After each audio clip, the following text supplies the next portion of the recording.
Hello friends, welcome to first division classes. आज मैं आप लोगों को कक्षा 10वीं की पाठ 11 के महत्वपूर्ण प्रश्नों को समझाने का प्रयास करूंगी। तो चलिए देखते हैं। पाठ 11 हमारा क्या है? बाल गोविंद भगत। और इसके लेखक कौन है? रामवृक्ष बेनीपुरी। कौन है लेखक इसके? रामवृक्ष बेनीपुरी। तो हमारा पहला महत्वपूर्ण प्रश्न यह है, खेती बाड़ी से जुड़े गृहस्थ बाल गोविंद भगत अपनी किन चारित्रिक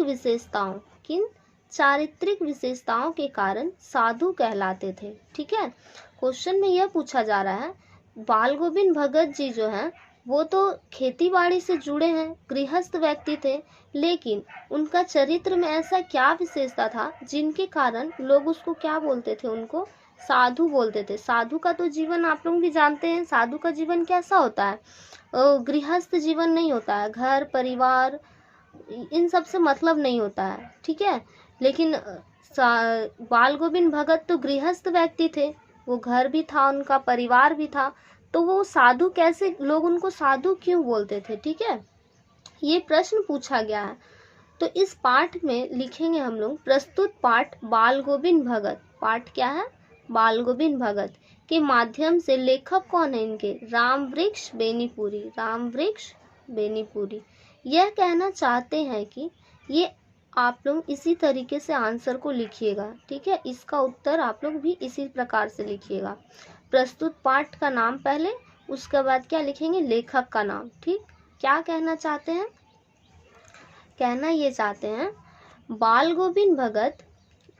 गोविंद भगत गृहस्थ थे। क्या थे? बाल गोविंद भगत क्या थे?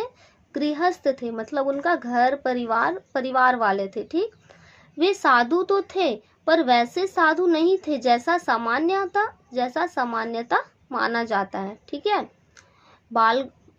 कहा जा रहा है पाठ में कि बाल गोविंद भगत जो थे गृहस्थ थे और वे साधु थे, लेकिन वैसे साधु नहीं थे जो अपना घर परिवार सारा दुनिया नाता से रिश्ता छोड़ देते हैं और अपना साधु जीवन व्यतीत करने लगते हैं, या तो वो भिक्षा मांग कर अपना गुजारा करते हैं, साधु का वेश भी बना लेते हैं। उस प्रकार के वे साधु नहीं थे बाल गोविंद भगत। ठीक है, बाल गोविंद भगत अपनी निम्नांकित चारित्रिक विशेषताओं के कारण साधु कहलाते थे। अब बाल गोविंद भगत जो है उनका चारित्रिक विशेषता जो है निम्नांकित है, इनके कारण वो क्या कहलाते थे? साधु कहलाते थे।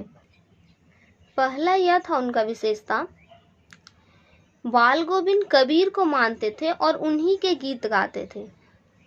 किसको मानते थे? कबीर दास जी को। ठीक है, बाल गोविंद जो है कबीर दास जी को मानते थे और उन्हीं के गीत को गाया करते थे। दूसरी उनकी विशेषता क्या थी? वे कभी झूठ नहीं बोलते थे।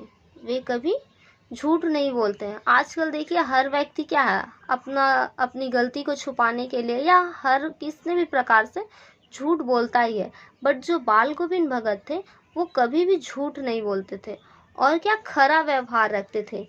खरा व्यवहार मतलब एकदम खरा, मतलब जैसे बोलते हैं ना कि एकदम शुद्ध रहता है या फिर अच्छा होता है तो बोलते हैं खरा सोना है, उसी प्रकार से खरा व्यवहार रखते थे। ना किसी से लड़ाई झगड़ा, ना किसी से झूठ सच बोलना, ये सब व्यवहार में उनका छल कपट मन में नहीं रहता था। उनका व्यवहार क्या था? खरा व्यवहार था।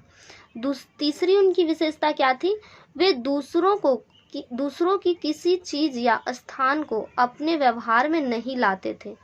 वे दूसरों के किसी चीज या स्थान को अपने व्यवहार में नहीं लाते थे। कहने का मतलब यह है कि वे दूसरों की कोई भी चीज है उसको अपने में उपयोग करना। ठीक है, वो किसी की भी चीज है तो वो उसको जल्दी अपना उपयोग में नहीं लाते थे। व्यवहार का अर्थ यहाँ पे हो रहा है उपयोग करना, या किसी के स्थान का भी अपने से उपयोग कर लेना। गांव के लोग को आप लोग देखे होंगे, गांव के लोग शौच के लिए क्या खेत में जाते हैं, तो उसी प्रकार से वे भी, जो बाल गोविंद भगत थे, वे शौच के लिए अपने खेत में ही शौच किया करते थे।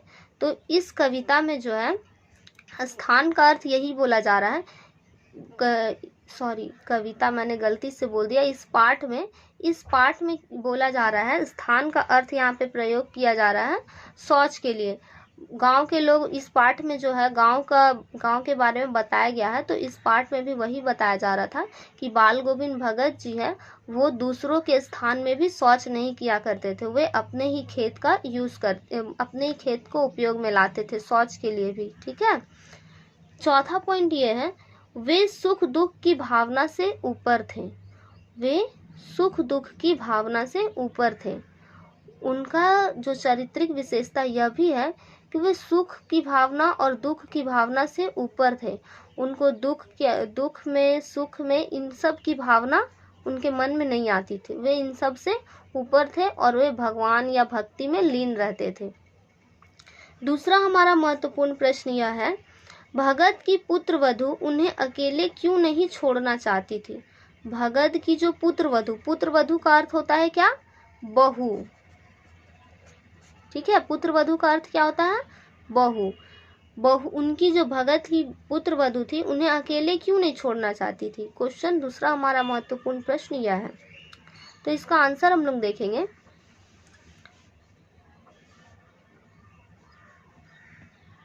भगत की पुत्र वधू उन्हें अकेले इसलिए नहीं छोड़ना चाहती थी, क्यों नहीं छोड़ना चाहती थी, तो क्योंकि जब भगत के बेटे की आकस्मिक मृत्यु हो गई तब बाल गोविंद भगत ने अपनी पुत्र वधू को अपने भाई के साथ भिजवा दिया और दूसरी शादी करने का आदेश दिया। ठीक है। आकस्मिक मतलब होता है अचानक। क्या होता है, अचानक। ठीक। जो भगत जी के बेटे थे उनकी अचानक मृत्यु हो गई थी, तब बाल गोविंद भगत ने क्या किया, अपनी बहू को अपने भाई के साथ भेज दिया और ये भी बोल दिया कि उसकी दूसरी शादी करवा दे। पर उनकी पुत्र वधू भगत को अकेले छोड़कर नहीं जाना चाहती थी। क्यों नहीं छोड़ना चाहती थी, इसलिए वो नहीं छोड़ना चाहती थी।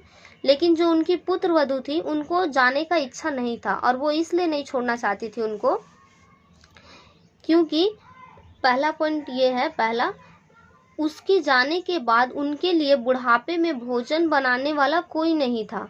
उनके बीमार पड़ने पर उन्हें चुल्लू भर पानी देने वाला भी कोई नहीं। चुल्लू भर मतलब बूंद, एक बूंद भर। आप लोग भी बहुत बार सुने होंगे, मुहावरा भी है, चुल्लू भर पानी में डूब मर, मतलब थोड़े से पानी ऐसे हाथ में लेने के तरीके से। ठीक है। उसके जाने के बाद उनकी पुत्र वधू इसलिए उनको नहीं छोड़ना चाहती थी क्योंकि उनको क्या लगता था, उसके जाने के बाद उनके बुढ़ापे में भोजन बनाने वाला कोई नहीं था। उनको लगता था कि जब हम भी चल जाएंगे तो उनका जो बुढ़ापा है, मतलब जब वो पूरा बूढ़े हो जाएंगे तो उनको भोजन खाना बना के देने वाला भी कोई नहीं रहेगा, और अगर वो बीमार भी पड़ गए तो एक बूंद पानी देने वाला भी कोई नहीं रहेगा। उनकी पुत्र वधू को ऐसा लगता था। वे उन्हीं के चरणों में रहकर अपना वैधव्य काट देना चाहती थी। वैधव्य का अर्थ होता है विधवा।